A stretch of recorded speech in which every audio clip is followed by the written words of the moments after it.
భారత communist party CPI Kakinada ద్వితీయ జిల్లా మహాసభలు జూలై 15-16 తేదీల్లో సామర్లకోటలో నిర్వహిస్తున్నట్లు సిపిఐ రాష్ట్ర కార్యవర్గ సభ్యులు తాటిపాక మధు వెల్లడించారు. స్థానిక విశ్వబ్రహ్మణ కమ్యూనిటీ హాల్లో జిల్లా మహాసభల విజయవంతానికి జిల్లా విస్తృతి సమావేశం పి సత్యనారాయణ అధ్యక్షతన జరిగింది. ఈ సమావేశాన్ని ఉద్దేశించి తాటిపాక మధు మాట్లాడుతూ దేశవ్యాప్తంగా మహాసభల కాలం ప్రారంభమైందని, ఇప్పటికే ఉమ్మడి తూర్పుగోదావరి జిల్లాల్లో శాఖ మహాసభలు జరుగుతున్నాయని, జూన్ మాసంలో కాకినాడ జిల్లాల్లో పట్టణ, మండల మహాసభలు పూర్తి చేసుకుని జూలై 15-16కు జిల్లా మహాసభలకు పార్టీ శ్రేణులు సంయత్నం కావాలి అని ఆయన పిలుపునిచ్చారు.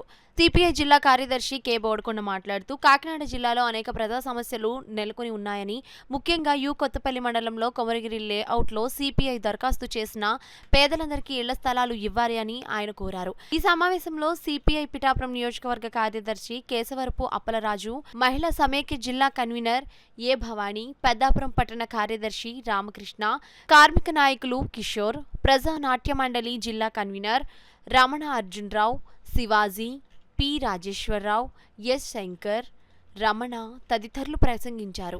మహానాడు మీరు ఘనంగా విజయవంతంగా నడిపించుకున్నారు. కానీ ప్రజలకు మేలు చేయండి. ప్రజలకు మేలు చేసే ఫస్ట్ పని ఇళ్ల స్థలాలు. ఆ ఇళ్ల స్థలాలని ఇప్పటికే దరఖాస్తులు ఇచ్చాం. అందుకని ఈ నెల 2 అంటే జూన్ 2వ తేదీ నాడు రాష్ట్ర వ్యాప్తంగా అన్ని ఎంఆర్ఓలు ధర్నా చేస్తున్నాం.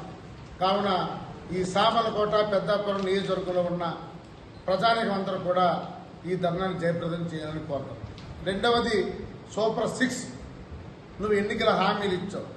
నువ్వు అధికారంలోకి మీరు వచ్చావు అంటే, ఈరోజు ముఖ్యమంత్రిగా ఉన్నావు అంటే దానికి కారణం సూపర్ 6 ఎన్నికల హామీలు.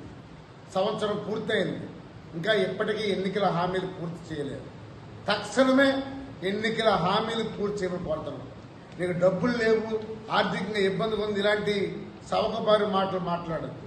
40 ఏళ్ల ముఖ్యమంత్రివి, అనుభవం ఉంది, చాలా సీనియర్వి, ఆర్థికవేత్తవి, మీరు ఎంఏ ఎకనామిక్స్ చదువుకున్నారు, మీకు అన్ని తెలుసు.